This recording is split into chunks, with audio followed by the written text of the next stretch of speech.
God is good. All the time. 날씨가 변화무쌍하도록 놀랍도록 변화무쌍합니다. 며칠 사이에 영하 10도를 기록하고 오늘 보니까 체감온도가 영하 16도를 기록하고 있습니다. 정말 적응하기가 힘든 것 같습니다. 그러나 오늘 말씀에는 열기가 가득합니다. 가뭄이 들고 하늘에서 불이 내립니다. 뜨겁습니다. 이 시간 엘리야의 뜨거운 심령과 능력을 저희가 마음에 새길 수 있도록 간절하게 기도합니다. 오늘 말씀의 제목은 엘리야의 심령과 능력입니다. 요절 말씀은 18장 37절 말씀입니다. 다 같이 읽고 제가 기도하고 시작하겠습니다. 시작. 여호와여 내게 응답하옵소서. 내게 응답하옵소서. 이 백성에게 주 여호와는 하나님이신 것과 주는 그들의 마음을 괴롭히심을 알게 하옵소서. 감사하신 아버지 하나님, 오늘 이 시간 엘리야를 깊이 묵상하고자 원합니다. 저희와 같은 심정을 가진 사람이지만 그 어떻게 이 능력으로 하나님의 역사를 섬기는가 배우고자 원합니다.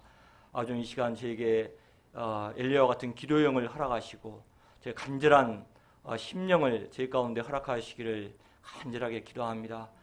주인이 이 가운데 설 수 없는 자입니다.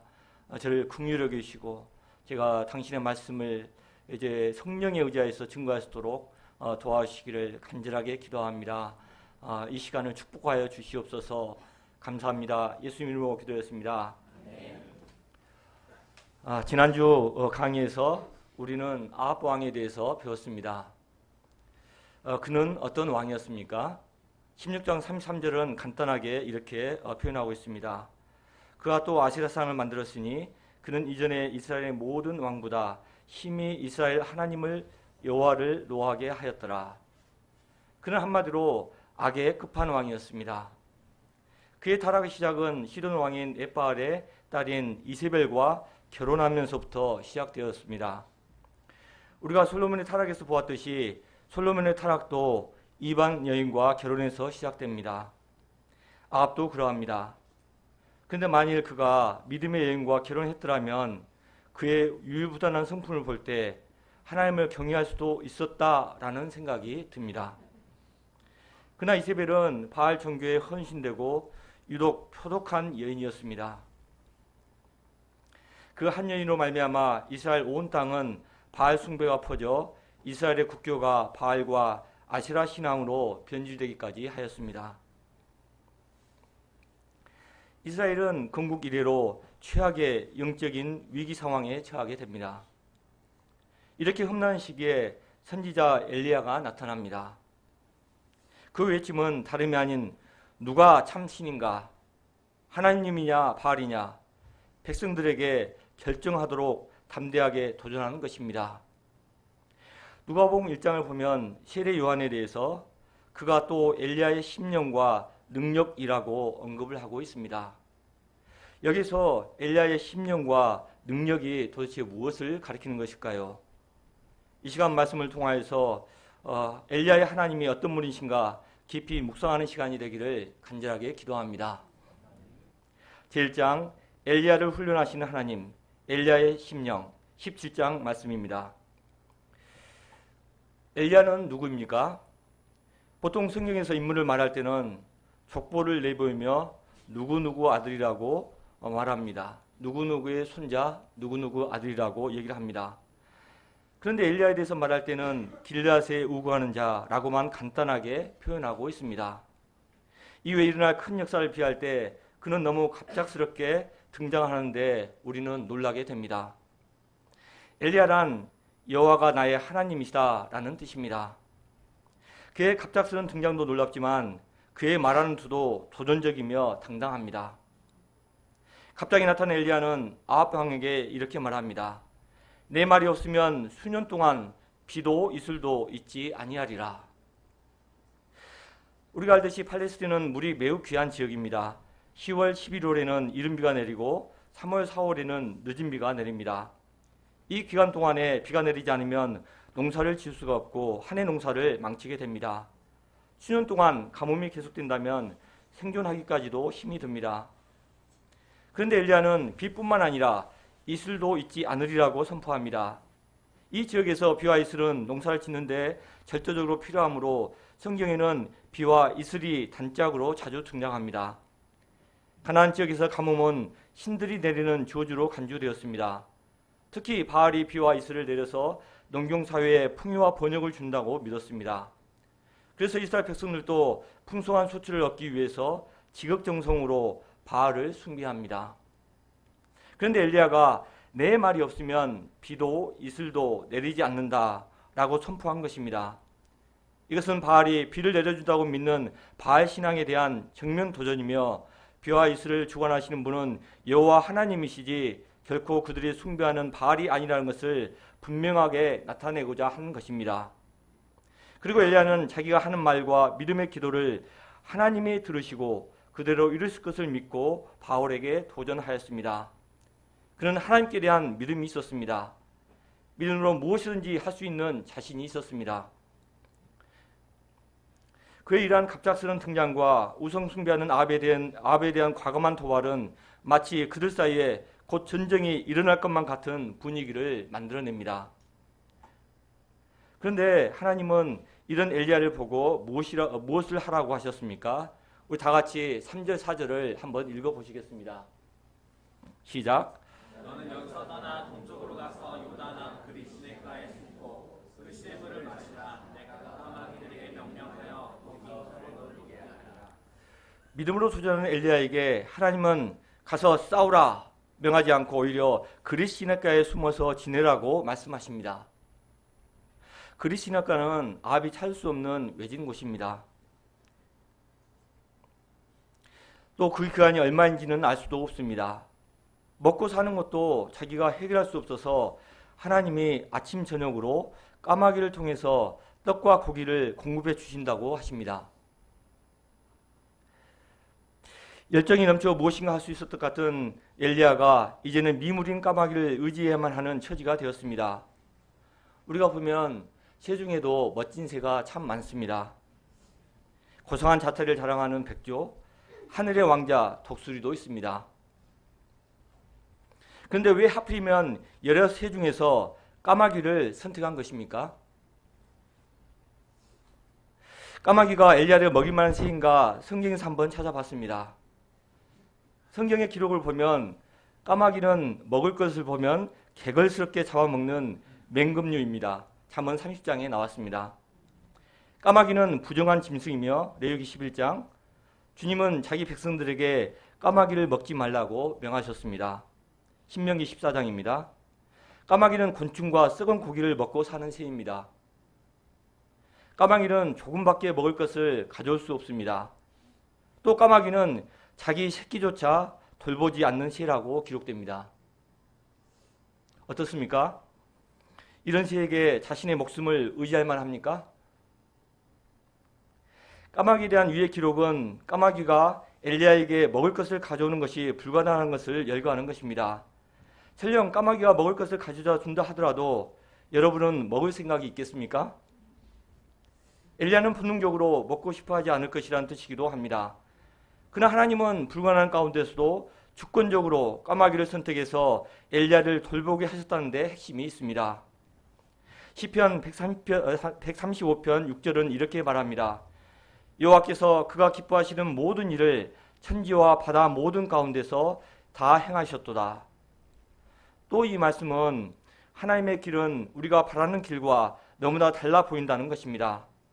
그렇기 때문에 우리는 순종 못할 것 같고 하나님의 말씀이 믿어지지 않을 때가 얼마나 많습니까? 만일 우리가 이런 까마귀를 의지하여서 목숨을 부지해야 한다면 어떠하겠습니까? 얼마나 자존심 상하고 얼마나 불안하겠습니까? 그런데 이런 까마귀가 놀랍게도 때가 되면 아침에는 햇반을, 점심에는 생선을, 저녁에는 불고기를 물어다 주었습니다. 생일도 기억하고 케이크도 물어다 주었습니다. 도대체 이 까마귀는 까마귀가 아닌 것입니까? 까마귀가 떡과 고기를 어디서 어떻게 물어다 가져왔을까요? 사실 이것은 중요하지 않습니다. 중요한 것은 하나님의 말씀에 순종할 때 불가능해 보이지만 미물이고 부정한 새를 통해서라도 하나님의 종 엘리야를 기적적으로 먹여 살리셨다는 것입니다. 그리고 자기 종을 위험에서 보호하신다는 사실입니다. 이는 사람이 떡으로 사는 것이 아니라 여호와의 말씀으로 산다는 말씀을 생활에서 증명하는 사건입니다. 하나님은 언제나 이 믿음을 우리에게 요구하십니다. 하나님을 온전히 믿을 때 먹는 문제도 해결해 주신다는 것을 믿기를 간절하게 바라십니다. 마태복음 6장 33절에는 예수님께서 이렇게 말씀하십니다. 너희는 먼저 그의 나라를 구하라. 그러면 이 모든 것을 너에게 더하시리라. 하나님께서 그리스도인가로 피한 엘리야에게 양식을 주신 것처럼 우리가 메마르고 거친 세상에 살아갈 때 우리 앞에 식탁을 베풀어 주시는 분이 되십니다. 우리가 정말 어떤 상황이든지 이 믿음을 갖기를 간절하게 기도합니다.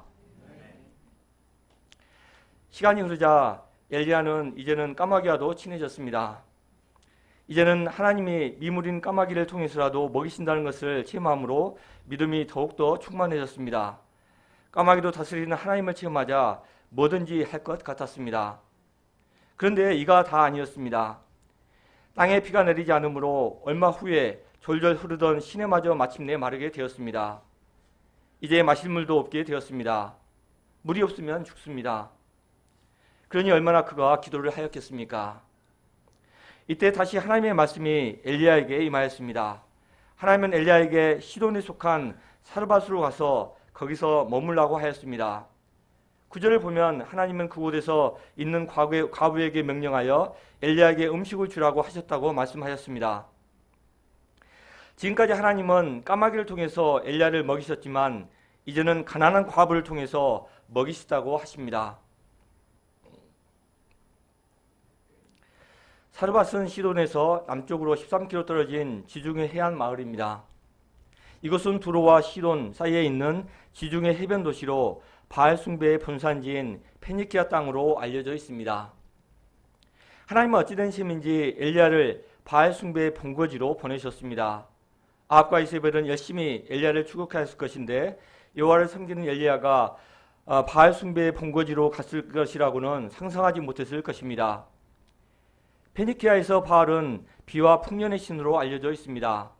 그러나 이스라엘의 하나님께서 기근과 가뭄을 선언하실 때 그 영향력은 이스라엘 땅 경계를 훨씬 넘어서 바알의 본토에까지 미쳤습니다. 주님의 권세는 아브라함과 그의 후손에게 약속한 땅에만 제한되지 않았습니다. 이제 이스라엘의 하나님은 바알의 무능을 바알의 본토에서 보여주시길 원하십니다. 그라의 열국의 신들은 단지 우상임을 드러내시고자 했습니다. 페니키아는 원래 해양국이었지만 이 나라도 스스로 먹고 살 힘이 없었습니다. 그래서 성경의 여러 기사를 보면 페니키아는 이스라엘에서 많은 양식을 수입하여서 먹고 살았습니다. 이스라엘이 페니키아의 바알을 풍년의 원천으로 예비하는 유혹을 받은 것은 굉장히 역설적입니다. 자기 백성도 먹여 살리지 못하는 페니키아의 바알에 대해서 왜 이스라엘은 유혹을 받았을까요? 여기에 바로 하나님의 백성 이스라엘의 비극과 무지가 있습니다. 그들은 자신의 영혼의 갈망을 채울 수 없는 존재에 모든 마음을 다 빼앗기고 현재 살고 있습니다. 그 신실하신 하나님, 아브라함과 이삭과 야곱의 하나님, 모세와 다윗의 위대한 조상 하나님을 버리고 우상의 마음을 빼앗기고 말았습니다. 이것은 바로 그들의 문제뿐만 아닙니다. 바로 우리의 문제이기도 합니다. 우리도 우리의 빈 마음을 무엇으로 채우려고 합니까? 바알신이 줄 것 같은 풍요로 채우려고 하지 않습니까? 돈과 미모, 학벌과 지식, 권세와 명예로 채우기 위해서 우리의 정신을 모두 빼앗기며 살고 있지는 않습니까? 우리가 그리할수록 우리는 3년 동안 감으로 피폐하게 된 이스라엘처럼 우리 영혼이 피폐하고 가라고 목마름에 빠질 수밖에 없습니다. 이것들이 우리를 행복하고 풍요롭게 해주는 신이 될 수는 없습니다. 오직 여호와 하나님만이 참 신이 되셔서 우리의 모든 갈증과 영혼의 풍요를 채워주십니다. 이런 것들은 야곱의 우물과 같아서 마셔도 우리를 목마르게 합니다. 그러나 하나님의 주시는 물은 우리의 영혼의 갈증을 해소하고 영생하도록 솟아나는 샘물이 됩니다. 당시 과부는 고아와 외군과 더불어서 그 사회에서 가난하고 힘없는 소외 계층이었습니다. 그런데 하나님은 엘리야에게 이런 과부에게, 그것도 이방인 과부에게 가서 자신을 의탁하라고 하였습니다. 또 때는 온 땅에 기근이 들어서 살기가 힘든 상황입니다. 어떤 생각이 들었겠습니까? 하나님, 저더러 벼룩의 간을 빼물란 말입니까? 저는 자존심도 상하고 마음이 상해서 못하겠습니다. 제가 도왔으면 도왔지 어떻게 그 가난한 과부에게서 이 시점에서 도움을 청하란 말입니까? 하소연하였을 것입니다. 그러나 그는 인간적인 모든 비참한 생각들을 버리고 단순히 하나님의 말씀에 순종하여 나갔습니다. 엘리야가 순종하여 일어나서 사르밧으로 갑니다. 땔감을 줍는 한 과부를 만납니다. 엘리야는 혹하는 심정으로 그 과부에게 물 한 그릇을 부탁합니다. 그런 후에 떡 한 조각을 달라고 합니다. 그러나 그에게는 떡 한 조각조차 없었습니다. 다만 통에 가루 한 움큼과 병에 기름 조금밖에 없었습니다. 과부는 원망의 눈초리로 하소연하였습니다. 저와 제 아들은 그것으로 음식을 만들어 먹은 후에 죽을 것입니다. 무서운 말을 하였습니다. 이때 하나님이 엘리야에게 하라고 하신 말씀을 엘리야는 과부에게 말합니다. 다 같이 13절, 14절을 한번 읽어보시겠습니다. 시작. 엘리야가 그에게 이르되 두려워하지 말고 가서 내 말대로 하려니와 먼저 그것으로 나를 위하여 작은 떡 한 개를 만들어 내게로 가져오고 그 후에 너와 내 아들을 위하여 만든다. 이스라엘의 하나님 여호와의 말씀이 나 여호와가 비를 지면에 내리는 날까지 그 통에 가루가 떨어지지 아니하고 그 병에 기름이 없어지지 아니하리라 하셨느니라. 이런 심각한 상황에서 엘리야는 어떻게 먼저 자기를 위해서 작은 떡을 만들고 너희들은 나중에 만들어 먹으라 말할 수가 있겠습니까? 엘리야가 이렇게 말하기가 얼마나 어려웠겠습니까? 그러나 엘리야는 믿음으로 먼저 과부의 희생을 요구하고 그럴 때 하나님의 약속이 있음을 강조하고 있습니다. 과부 입장에서 보면 누가 이런 상황에서 음식을 내놓을 수가 있겠습니까? 여러분이라면 내놓을 수 있겠습니까? 갑자기 나타난 이방인이 거짓말을 한다 하고 소금을 뿌리며 후역 꺼져 했을 것입니다. 그녀는 엘리야의 말을 믿기가 어려웠습니다. 어떻게 통에 가루 한 움큼과 병에 기름이 조금 있는데 그것에서 가루와 기름을 꺼내는데도 없어지지 않을 수 있단 말입니까? 그런데 놀랍게도 과부는 엘리야의 말을 믿고 엘리야에게 먼저 떡을 만들어 주었습니다. 그녀가 하나님의 종의 말에 순종한 결과가 무엇입니까? 여호와께서 엘리야를 통해서 하신 말씀처럼 통에 가루가 떨어지지 않고 병에 기름이 없어지지 않았습니다. 과부와 그 아들은 선지자 엘리야를 공개하면서 떡을 먹고 살아갈 수 있었습니다. 이렇게 두 사람의 하나님께 대한 순종은 세 사람의 목숨을 살렸습니다. 여기서 어떻게 이런 기적이 일어났는가 의문이 듭니다. 그러나 그것은 중요하지 않습니다. 중요한 것은 기적 자체가 아니라 하나님의 말씀에 순종할 때 순종한 사람들에게 하나님이 기적을 행하신다는 사실입니다. 비록 세상이 아무리 험난하고 거칠지라도 그 가운데서 하나님의 말씀에 순종할 때 하나님의 기적이 순종을 통해서 나타나신다는 것입니다. 가뭄으로 인해서 모든 백성이 극심한 빈곤에 처했지만 이런 가운데서 하나님의 말씀을 믿고 순종한 자를 하나님은 먹이시고 돌보신다는 것을 강조하고 있습니다. 이런 생명 역사는 시대를 초월하여서 하나님을 온전히 의지하는 자들에게 변함없이 임하였습니다. 특히 사르밧 과부는 극심한 가난 가운데 조금 남은 가루와 기름을 가지고 음식을 만들어 먹은 후에 죽고자 했던 절박한 상황이었습니다. 그녀와 아들은 미래에 대한 꿈도 소망도 없이 겨우 하루하루 버텨가는 인생이었습니다. 그런데 이렇게 절망하고 포기할 수밖에 없는 절박한 상황일지라도 하나님을 바라보고 의지했을 때 하나님은 구원의 손길을 내미십니다. 다 같이 신명기 8장 2절 3절을 읽어보시겠습니다. 시작. 내 하나님 여호와께서 40년 동안에 내 광야의 길을 걷게 하신 것을 기억하라. 이는 너를 낮추시며 너를 시험하사 내 마음이 어떠한지 그 명령을 지키는지 지키지 않는지 알게 하심이라.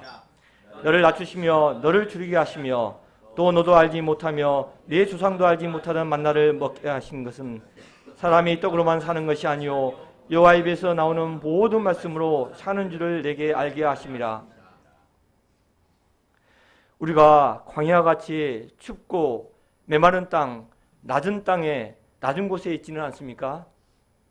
자존심은 깨어지고 비참해서 죽을 것 같은 고통 속에 있지는 않습니까? 바로 이곳에서 하나님은 우리를 시험하신다고 하십니다.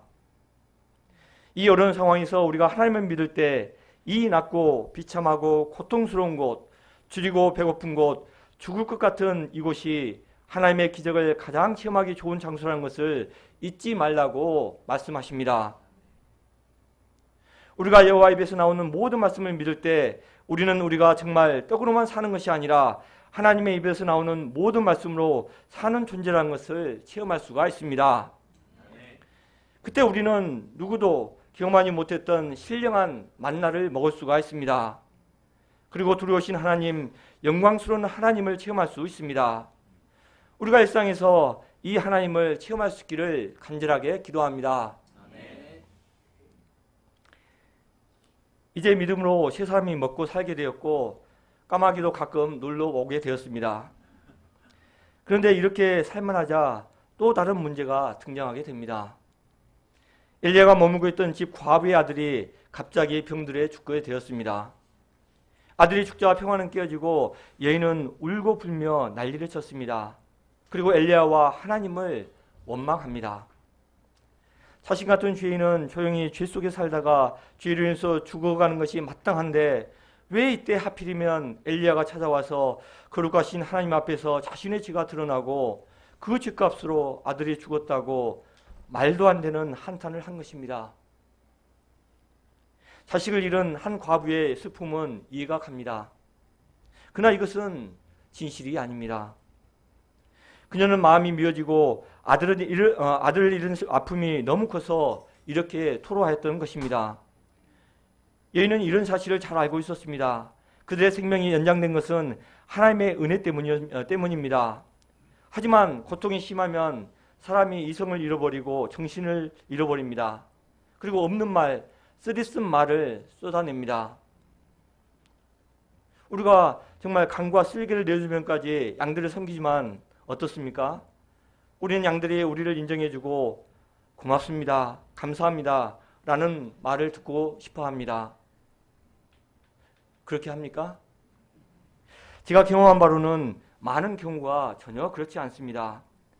오히려 상황이 안 좋아지면 원망과 불평, 입에 담지 못할 욕을 먹는 경우가 많습니다. 저희뿐만 아니었습니다. 예수님을 보십시오.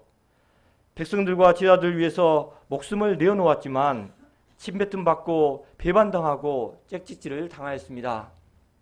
그러나 우리는 이때 우리를 구속하시기 위해서 목숨을 버리신 예수님을 조금이나 배우고 모든 고통을 당하신 예수님의 삶에 조금이나마 동참할 수 있는 영광을 얻을 수가 있습니다. 19절부터 23절을 보십시오. 과부의 원망을 들었을 때 어떤 생각이 들었겠습니까? 이런 은혜도 모르는 배은망덕한 놈 하고 괘씸한 생각이 들었을 수 있습니다. 그러나 엘리야는 그 여인의 고통을 자기의 것으로 오롯이 모두 받아들입니다. 그리고 이 문제를 하나님께 들고 나갑니다. 그는 죽은 아이의 시신을 안고 자기가 머물던 다락방으로 올라갑니다. 자기 침상에 누이고 하나님께 부르짖습니다. 내 하나님 여호와여, 주께서 또 내가 우고하는 집 과부에게 재앙을 내리사 그 아들이 죽게 하셨나이까. 엘리야는 아이의 죽음을 현실로 받아들일 수 없다고 절규합니다. 게다가 엘리야는 이 아이의 죽음이 하나님의 선한 계획과 맞지 않는다고 하였습니다. 그렇기 때문에 아이의 죽음을 그냥 지나칠 수가 없었습니다. 엘리야는 기도하고 3번이나 자신의 몸을 아이 몸 위에 놓고 기도하였습니다. 내 하나님 여호와여, 원하건대 이 아이의 혼으로 그의 몸으로 돌아오게 하옵소서. 이 간절한 기도에 하나님은 엘리야의 기도를 들으시고 그 아이의 혼이 몸으로 돌아오게 살게 하였습니다. 고대 근동에서 사람이 죽으면 지하 세계에 간다고 믿었습니다. 그것은 바알의 영역 밖이었습니다. 그래서 바알은 한 번도 죽은 자를 살린 적이 없다고 하였습니다.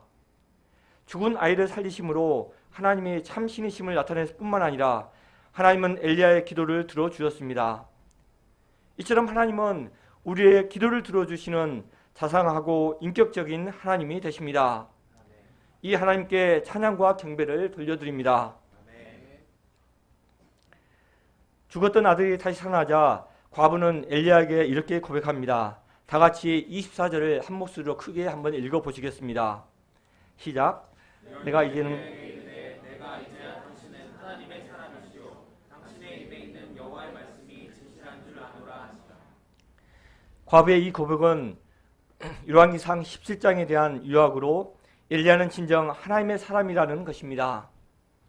그는 머지않아 바알의 거처인 갈멜산 정상에서 바알과 대결할 만한 능력을 지닌 여호와의 종으로 최종 합격증을 받았다는 외침입니다. 또한 그의 입에 있는 여호와의 말씀은 진실하다는 것을 확증하고 있습니다. 본문에는 계속해서 여호와의 말씀과 그 말씀대로가 반복되어 강조되고 있습니다. 하나님의 사람은 어떤 사람입니까? 하나님의 말씀이 진리인 것을 믿고 그 말씀대로 행하는 사람입니다. 하나님의 말씀의 능력을 나타내는 사람입니다. 그런데 이 시대는 하나님의 사람들이 하나님의 말씀대로 하지 않고 조작하거나 하나님의 말씀이 아닌 것을 하나님의 말씀이라고 우기는 세상이 되었습니다. 이런 시대에 엘리야는 참된 하나님의 사람의 모습을 보여주고 있습니다. 우리가 어떻게 하나님의 종이 될 수가 있겠습니까? 우리가 하나님의 말씀을 귀히 여기고 말씀대로 살아야 합니다. 그 말씀의 순종함이 우리의 나갈 길입니다. 그 안에 빛과 생명이 있고 기적이 있고 어려움 속에서도 이길 수 있는 힘이 있습니다. 이 시대는 정말 자기 주장이 강한 시대입니다. 하나님의 말씀을 우습게 여기는 시대입니다. 예수님은 이런 시대를 폐역한 시대, 믿음이 없는 시대라고 한탄하셨습니다. 그러나 이런 시대일지라도 적어도 우리만은 엘리야와 같이 여호와의 말씀대로 사는 자들이 되기를 간절하게 기도합니다. 제2장 갈멜산 전투 엘리야의 능력입니다. 18장 말씀입니다. 18장 1절 2절을 보십시오. 엘리야가 아합에게 기근을 선포한 지 3년이 지납니다. 3년 동안 비가 내리지 않아서 나라가 매우 어렵게 됩니다. 이때서야 비로소 하나님은 사르밧에 있는 엘리야에게 가서 아합을 만나라고 합니다. 16장 19절에는 마침내 오바댜가 아합에게 엘리야가 있는 곳을 알리자 아합이 곧장 엘리야를 만나러 왔습니다. 엘리야는 온 이스라엘과 이세벨의 상에서 먹는 바알 선지자 450명과 아세라 선지자 400명을 갈멜산으로 모아 나오게 하라고 제안을 합니다. 이제 엘리야는 갈멜산에서 온 이스라엘 백성들이 보는 앞에서 누가 참 신인가 하는 것을 나타내고자 하였습니다. 갈멜은 하나님의 포도원이라는 뜻입니다. 솔로몬이 가불 지역을 두로왕 히람에게 넘겨준 이후부터 갈멜은 두로와 이스라엘의 경계가 되었습니다. 특히 이곳은 여호와의 신앙과 바알 신앙의 성지였다고 알려져 있습니다. 엘리야가 이곳에 허물어진 여호와의 제단을 고쳐 쌓은 것을 보면은 여호와 하나님을 예배했던 장소였습니다. 동시에 이곳에는 바알의 거처지로 여겨졌습니다. 그러므로 엘리야가 갈멜에서 만나는 것은 진정한 갈멜의 주인이 누구인지 판가름하자는 것이었습니다.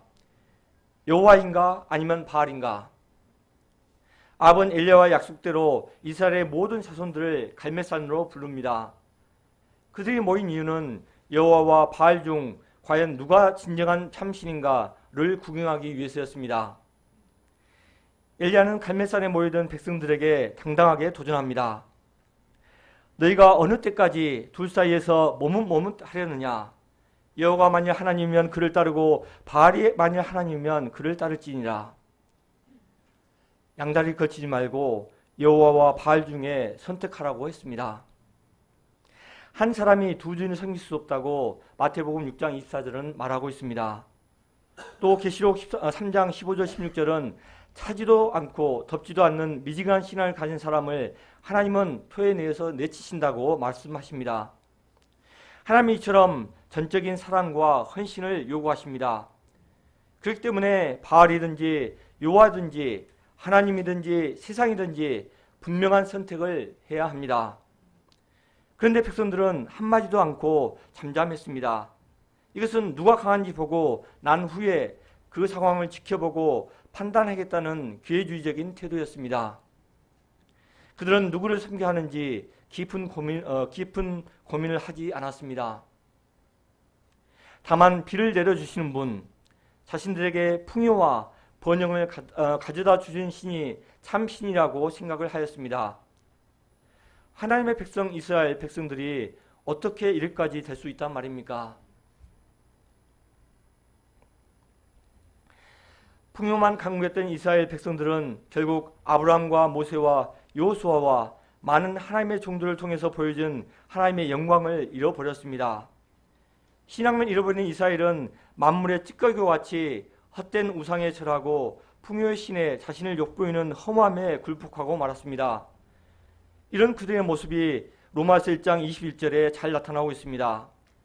하나님을 알되 하나님을 영화롭게 하지 아니하며 감사치도 아니하고 오히려 그 생각이 허망해지며 미련한 마음이 어두워졌나니. 우리가 신앙을 잃어버린다면 우리도 마찬가지로 우상을 숭배합니다. 풍요를 갈망하는 바알과 아사레에 굴복하고 부와 탐욕에 빠지고 정욕의 노예가 되어서 헛되고 허무한 삶을 살아갈 것입니다. 제가 이런 어리석음에 빠지지 않기를 간절하게 기도합니다. 이제 엘리야가 제안합니다. 각자 소 한 마리를 제물로 삼아 각을 떠서 자기의 신에게 바치되 불을 피우지 않고 자기가 섬기는 신의 이름을 부르자고 했습니다. 그래서 바알이든 여호와이든 불을 보내어 제물을 태우는 신이야말로 참 신이라고 여기자고 했습니다. 그곳에 모인 모든 백성들은 그 말이 옳도다라고 대답합니다. 엘리야는 바알 선지자에게 먼저 시작하라고 합니다. 바알 선지자들은 소 한 마리를 잡아서 제단 위에 올려놓고 아침부터 한낮이 될 때까지 바알의 이름을 부르며 바알이여 응답하소서, 바알이여 응답하소서라고 부르짖습니다. 제단을 돌며 춤을 추어도 아무리 소리도 없고 아무 응답도 없었습니다. 엘리야는 그들을 조롱하며 큰 소리로 부르라. 그는 신인즉 묵상하고 있는지, 혹은 그가 잠깐 나갔는지, 혹은 그가 길을 행하는지, 혹은 그가 잠이 들어서 깨워야 할 것인지 모르지 않느냐라고 조롱하였습니다. 그러자 바알 선지자들은 큰 소리로 부르고 나중엔 그들의 귀를 따라서 피가 흐르기까지 칼과 창으로 그들의 몸을 자해까지 하면서 미친 듯이 떠들었습니다. 그럼에도 불구하고 저녁 소재 드릴 때까지 아무 소리도 없고 응답하는 자나 돌아보는 자가 없었습니다. 이런 행위는 마치 고목나무 앞에 손이 닿도록 비는 것처럼 미련하고 허무한 일입니다. 이제 엘리야 차례가 되었습니다.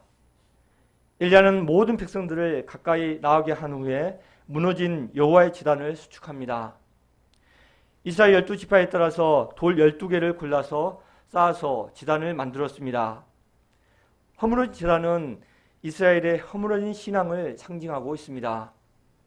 이스라엘의 무너진 여호와의 신앙을 다시 건축하고자 한 것입니다. 무너졌던 제단에 하나하나 돌을 쌓으면서 엘리야의 마음에 어떤 생각이 들었겠습니까?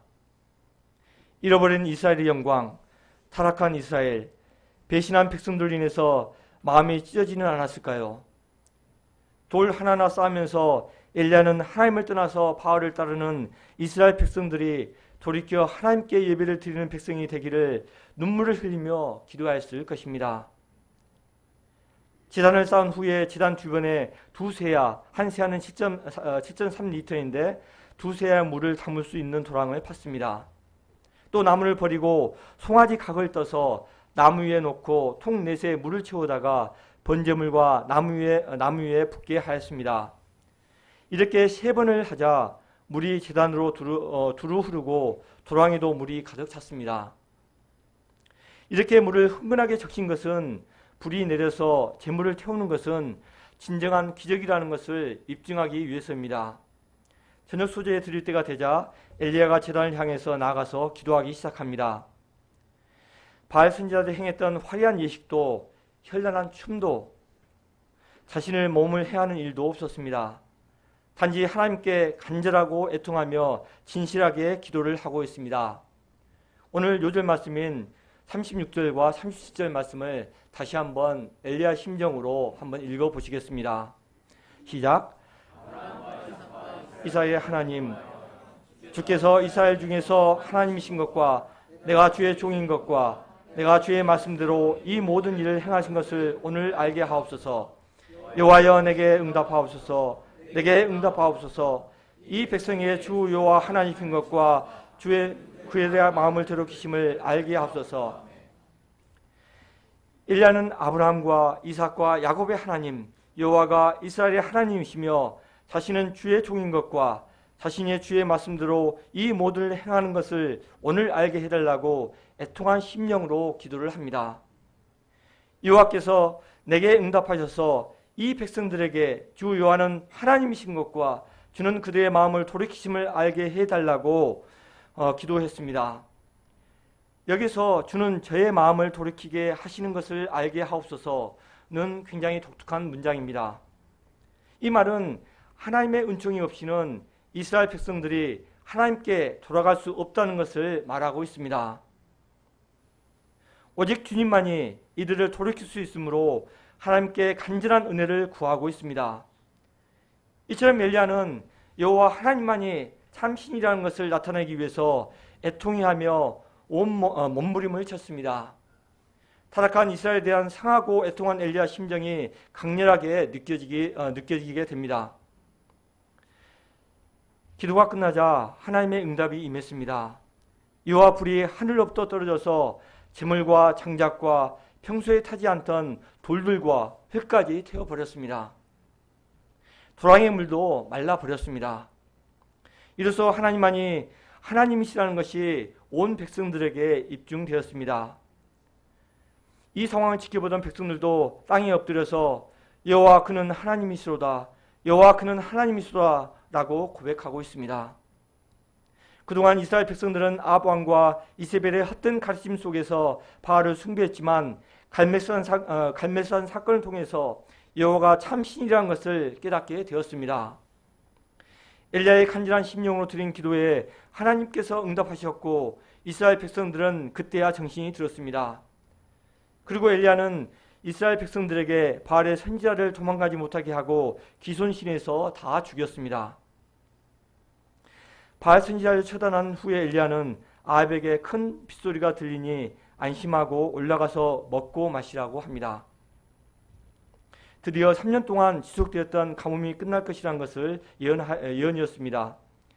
아합은 엘리야 말을 듣고 따라서 먹고 마시러 올라갔습니다. 아합이 먹고 쉬는 동안 엘리야는 무엇을 하였습니까? 엘리야는 산꼭대기에 올라가서 땅을 바라보며 또다시 기도에 몰두합니다. 그가 기도하는 모습이 어떠합니까? 42절 다시 한번 읽어보시겠습니다. 시작. 아합이 먹고 마시러 올라가니라. 엘리야가 갈멜산 꼭대기로 올라가서 땅에 엎드려 얼굴을 무릎 사이에 넣고 그의 사원에게 이르되 올라가 바다 쪽으로 바라보라. 그가 올라가 바라보고 말하되 아무것도 없나이다. 그들에게 요건까지 다시 가라. 기도하는 엘리야의 모습은 너무나 독특합니다. 제가 이 모습을 한번 해보려고 시도를 해봤는데 전혀 안 되더라고요. 어렵습니다. 그는 극도의 집중을 하며 기도를 하고 있었습니다. 그는 아무것도 없나이다. 43절의 보고를 듣고도 또 들었습니다. 그러나 포기치 않고 인내하며 7번까지 기도를 합니다. 그의 기도는 너무나 간절하고 애타 보입니다. 선지자로서 엘리야는 백성들에게 인정받고 재물을 태우고 이방 지사장들을 죽이고 백성들을 여호와께 돌이키는 큰 역사를 마쳤습니다. 그래서 이제는 엘리야는 마음이 흡족하여서 쉴 때가 될 법도 합니다. 그러나 엘리야는 하나님께서 시작하신 일을 끝내시기를 간구합니다. 엘리야는 지평선에 구름이 올 때까지 7번이나 기도를 쉬지 않고 합니다. 지칠 줄 모르는 그의 기도의 응답으로 손만한 구름을 하나님이 보낸 것을 믿게 되었고 그 위에 폭우가 쏟아질 것을 믿었습니다. 그리고 얼마 지나지 않아서 큰 비가 쏟아졌습니다. 마침내 그인 가뭄이 그치고 비가 내리는 모습은 하나님께서 엘리야의 기도에 응답했을 뿐만 아니라 신이 이스라엘의 하나님으로 돌아오시는 모습을 보여주고 있습니다. 야고보 사도는 우리에게 엘리야를 본받으라고 말합니다. 그는 우리가 쉬지 않고 기도하기를 권하면서 엘리야의 여기서 보여준 강력한 기도를 상기시키고 있습니다. 야고보서 5장 17절, 18절은 이렇게 말합니다. 엘리야는 우리와 성정이 같은 사람이로되 제가 비 오지 않기를 간절히 기도한즉 3년 6개월 동안 땅에 비가 아니하오고 다시 기도한즉 하늘에 비를 주고 땅이 열매를 내었느니라. 이런 엘리야의 극적인 기도와 비가 오는 과정의 생생한 묘사를 통해서 우리에게 큰 교훈을 주고 있습니다. 비를 주시는 분은 바알이 아니라 여호와라는 사실을 분명히 알려주고 있습니다. 우리 인생들이 누리는 모든 풍요로움은 바알로부터 오는 것이 아닙니다. 그것은 오직 여호와 하나님께로부터 오는 것입니다. 여호와 하나님이 인생들의 생사회복을 주관하시는 참된 하나님이 되십니다. 이 시간 참되신 우리 주 하나님께 영광과 찬송을 돌려드립니다. 저는 이 메시지를 쓰면서 제 가정을 10년 동안 나슨 빌라 사건으로 훈련하시고 불가능한 가운데 인도하신 하나님, 그리고 동교 수능 가운데 기적적으로 역사하신 하나님을 기억하고 새롭게 감동이 밀려오게 되었습니다. 나슨 빌라에서 10년 동안 겪은 그 비참함과 절박함, 그리고 수능 앞에서 그 간절함이란 지금도 생각하면 가슴이 떨리기도 합니다. 길거리 가다가 나슨 빌라를 보면 눈길을 피하기도 하였습니다. 그런데 이 사건 가운데 개입하시고 놀랍게 인도하신 하나님 앞에 섰을 때 저는 정작 기쁘기보다도 두려움이 앞섰습니다. 이 두려우신 하나님을 내가 보았다는 고백을 할 수밖에 없었습니다. 그리고 세월이 많이 흘렀습니다. 받은 바 놀라운 이 은혜가 흐릿해졌습니다. 오늘 말씀을 통해서 제가 놀라운 이 하나님의 은혜를 체험하고 어떤 일을 해야 하는지 말씀을 통해서 방향을 다시 잡게 됩니다. 제가 영적으로 척박한 이 시대에 두려우신 하나님을 믿고 엘리야처럼 물질과 쾌락의 우상에 빠진 영혼들에게 여호와의 하나님이 참신이라는 것을 나타내기 위해서 엘리야처럼 도전해야 함을 배우게 됩니다. 오늘 말씀에서 타락한 이스라엘에 대한 엘리야의 상하고 애통한 심령이 고스란히 느껴지게 됩니다. 그의 간절함이 마음에 진하게 전해졌습니다. 하나님께서 제게 힘을 주시고 믿음을 허락하여서 엘리야의 심령과 능력으로 영혼을 돌이키는 역사에 동참하기를 간절하게 기도합니다. 결론입니다. 엘리야의 이기가 감동적이고 드라마틱한 것은 어떤 이유입니까? 그것은 그의 인간적인 능력이 있지 않습니다. 그것은 엘리야가 우리와 비슷한 성정을 가진 연약한 한 인간이었지만 그의 믿음을 통해서 하나님의 능력이 나타났기 때문입니다. 바로 하나님의 능력이 우리에게 나타날 때 생명력이 있습니다. 또 역동적입니다. 살맛이 나고 감동이 있습니다. 이런 삶을 우리는 하나님을 믿을 때 살 수가 있습니다. 오늘날 이 시대가 영적으로 얼마나 척박합니까? 이런 시대 가운데 여호와 하나님이 참신이라는 것을 나타내기 위해서 열심을 가지고 도전하는 엘리야가 절대적으로 필요합니다. 우리가 이 시대에 엘리야와 같은 심령과 능력으로 하나님의 역사를 섬기는 자들이 되기를 간절하게 기도합니다. 아멘. 제가 기도하고 마치겠습니다. 감사하신 아버지 하나님, 이 시대가 정말 아합 왕과 같은 그 시대와 다를 바가 없음을 고백합니다. 이제 아합 왕 때 풍요의 이제 바알의 우상을 섬겼듯이 지금 이 시대도 쾌락과 또 돈과 물질의 우상을 섬기는 시대가 되었습니다. 그러나 이러한 것들이 우리에게 행복을 줄 것처럼 보이지만 우리를 속이고 우리를 오히려 비참하게 영적인 갈급함에 이제 내어 쫓을 때가 얼마나 많은지요. 아버지 하나님, 제가 누가 참신인지 정말 삶을 살면서 깊이 고민할 수 있도록 도와주시기를 간절하게 기도합니다. 또한 이 시대에 정말 이 엘리야와 같이 이 심령과 능력을 가진 이제 심령과 능력으로 또 하나님께 돌이키는 역사를 이제 이뤄나갈 수 있도록 도와주시기를 간절하게 기도합니다. 감사합니다. 예수님 이름으로 기도했습니다.